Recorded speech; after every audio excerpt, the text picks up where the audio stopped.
दोस्तों आज हम बात करेंगे मुख्तार अंसारी के बारे में। मुख्तार अंसारी क्या थे, उनका बैकग्राउंड क्या था, किस तरीके से वो राजनीति में आए, किस तरीके से वो एक तानाशाह के तौर पर उभरे और उनका फैमिली बैकग्राउंड क्या है और उनके बारे में जितनी भी इंफॉर्मेशन मुझे है वो मैं आपसे शेयर करना चाहता हूँ।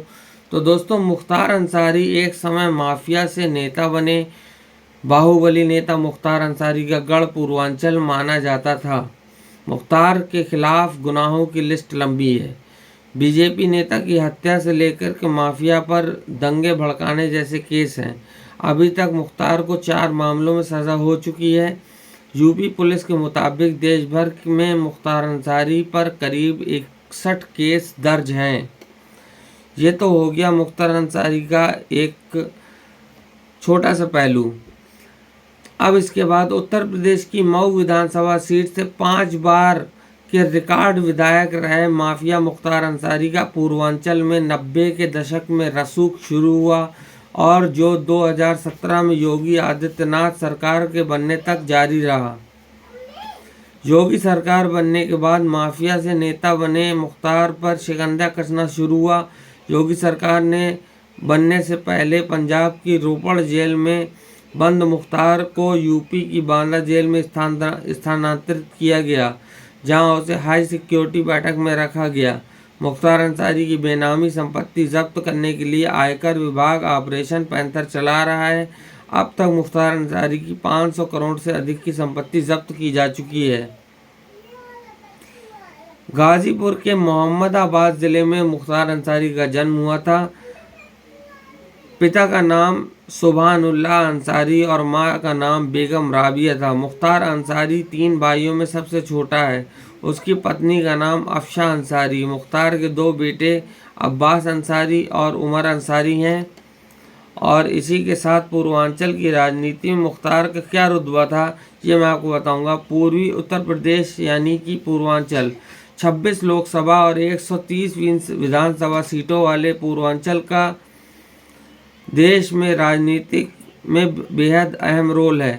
इसी पूर्वांचल में वाराणसी, गाजीपुर, बलिया, जौनपुर, मऊ और एक दौर था कि जब मुख्तार अंसारी की तूती बोलती थी। इन इलाकों में मुख्तार अंसारी और अंसारी परिवार का इन इलाकों में कितना दबदबा है ये इस बात से समझ लीजिए कि यूपी के 2 मुख्यमंत्री मुलायम सिंह यादव और मायावती ने उससे सिर आंखों पर बिठाया, उसे गरीबों का मसीहा बताया। ये वही मुख्तार अंसारी है जिसने ख़ानदान के कई शख्सियत को नाम जुड़े हैं। मुख्तार अंसारी के दादा डॉक्टर मुख्तार अहमद अंसारी महात्मा गांधी के करीबी हुआ करते थे। यही नहीं, अपने ज़माने के मशहूर सर्जन मुख्तार अंसारी कांग्रेस के राष्ट्रीय अध्यक्ष भी बने। मुख्तार के नाना ब्रिगेडियर उस्मान महावीर चक्र के विजेता रहे। ब्रिगेडियर उस्मान 1947 की नौसेना में जंग में शहीद हुए थे। यही नहीं, मुख्तार के पिता भी कद्दावर नेता थे। कभी भी मुख्तार अंसारी के घर पर फरियादियों की भीड़ लगी रहती थी।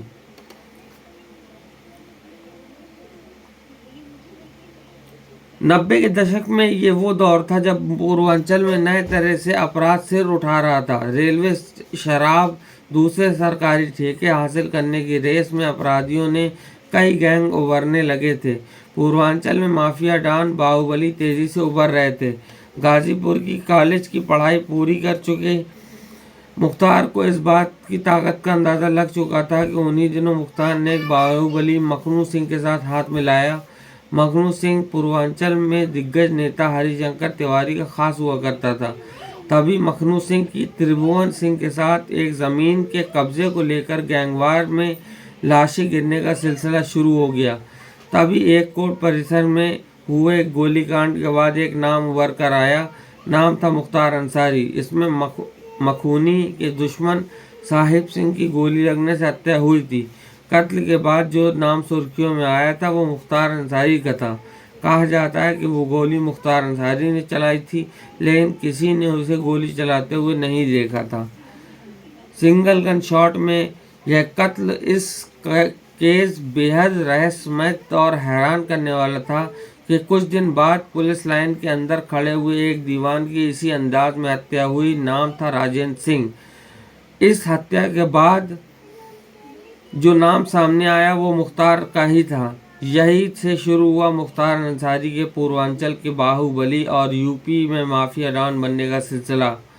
मुख्तार के रसूख के चलते हुई भाई अफजाल के चुनाव जीतने का सिलसिला। 90 के दशक में पूर्वांचल में एक बड़े क्षेत्र वाराणसी, जौनपुर, गाजीपुर, मऊ, बलिया में उभरते हुए बाहुबली मुख्तार अंसारी का दबदबा कायम हो चुका था। वह प्रदेश की राजनीति में कई नेताओं की नज़र में आ गया था। धीरे धीरे राजनीति में उसकी पूछ बढ़ रही थी। साल 1985 में मुख्तार अंसारी का भाई अफजाल अंसारी पहली बार विधानसभा चुनाव लड़ने के लिए मैदान में उतरे। उस समय मुख्तार अंसारी का असर कुछ ऐसा था कि पहली बार में ही अफजाल अंसारी को जीत मिल गई। इसके बाद 1989 के चुनाव में अफजाल अंसारी ने जीत दर्ज की। अफजाल अंसारी भले ही मुख्तार के पहले राजनीतिक में एंट्री ली, लेकिन उनकी दोनों जीतों में मुख्तार के रसूख और रुतबे का बड़ा हाथ था। साल 1996 में मुख्तार अंसारी खुद चुनाव मैदान में उतर आया। मुख्तार अंसारी पहली बार ही में मऊ सीट विधानसभा चुनाव जीतकर पूर्वांचल राजनीति का बड़ा नाम हो गया था। मुख्तार रिकॉर्ड 5 बार इस सीटों से विधायक रहा। मुख्तार ने अपराध की दुनिया में सियासत का दामन थामकर अपना कद बढ़ा लिया था, लेकिन पूर्वांचल की खूनी रंजिश की वजह से और गैंगवार से पीछा उसका नहीं छूटा। वर्चस्व की लड़ाई में उसकी ब्रजेश सिंह से दुश्मनी थी। साल 2001 में मुख्तार पर जानलेवा हमला हुआ। कहा जाता है कि हमला ब्रजेश सिंह और उसके लोगों ने किया था। इस हमले में मुख्तार अंसारी के 3 साथी मारे गए, पर वो बाल बच गया। इस सब के बीच मुख्तार अंसारी ने राजनीतिक कद को बढ़ाना जारी रखा। साल 2004 में लोकसभा चुनाव थे। इस लोकसभा चुनाव में गाजीपुर सीट से मुख्तार अंसारी का भाई अफजाल चुनाव में उतरे। उस समय मुख्तार अंसारी मुलायम सिंह के करीब थे।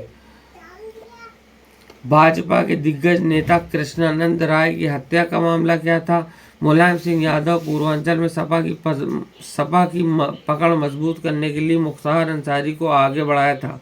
2004 में लोकसभा चुनाव में सपा से अफजल अंसारी गाजीपुर सीट में मैदान में थे और उनके सामने बीजेपी के मनोज सिन्हा थे। इस प्रकार चुनाव में मुख्तार ने अपनी ताकत दिखाई और अफजाल ने मनोज सिन्हा को करीब 2 लाख वोटों के अंतर से हराया। इससे मुख्तार का कद काफ़ी बढ़ गया था, लेकिन 2005 में हुए मऊ दंगे में एक बार फिर मुख्तार का चेहरा वो सामने आया, जिससे एक बार फिर वो आरोपों से घिर गए। इसमें मुख्तार अंसारी पर दंगे भड़काने का आरोप लगा था। इस मामले में मुख्तार को आत्मसमर्पण करना पड़ा और वो जेल चला गया। इसके बाद मुख्तार ने जेल में ही एक हाई प्रोफाइल मर्डर के अंजाम देने की साजिश रची। ये साजिश थी भाजपा के दिग्गज नेता कृष्णानंद राय की।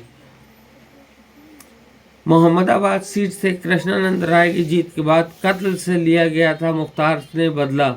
कृष्णानंद राय मोहम्मदाबाद सीट से मुख्तार के सामने थे। मोहम्मदाबाद सीट 25 सालों से अंसारी परिवार के कब्जे में थी, लेकिन कृष्णानंद राय ने इस सीट पर दर्ज जीत कराकर मुख्तार के किले को ध्वस्त कर दिया।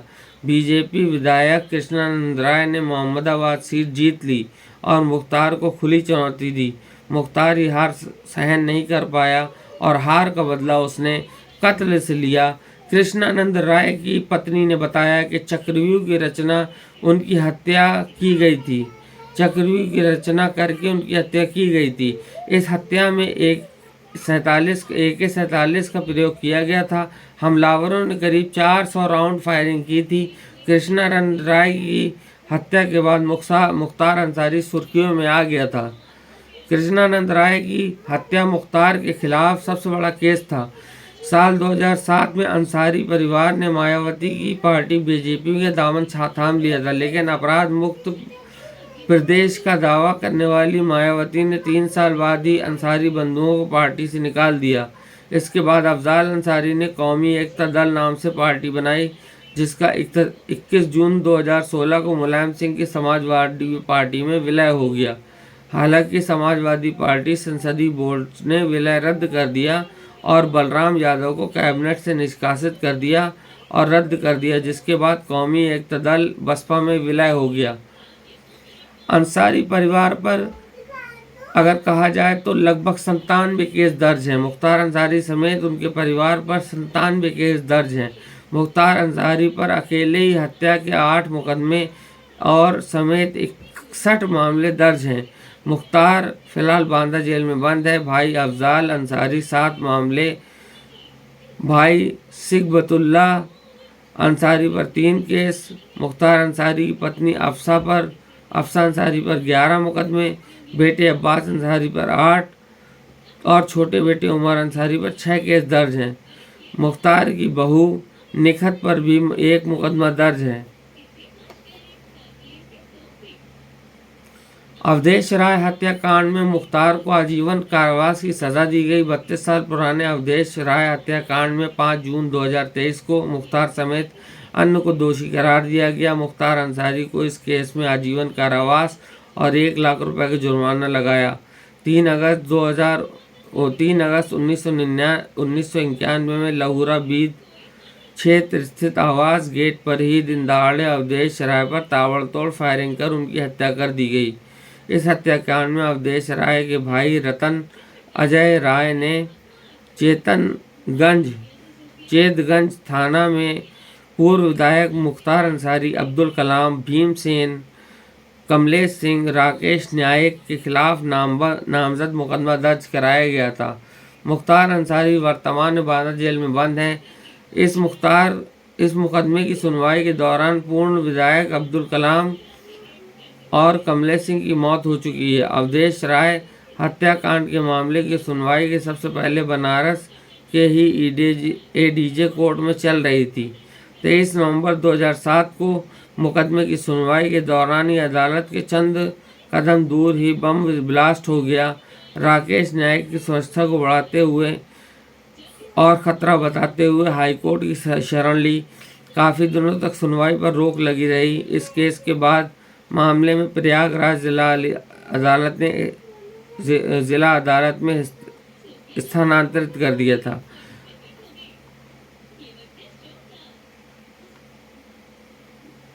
ये सब कुछ जो मैंने आपको बताया ये मुख्तार अंसारी की हिस्ट्री थी, लेकिन मुख्तार अंसारी आज इस दुनिया में नहीं है।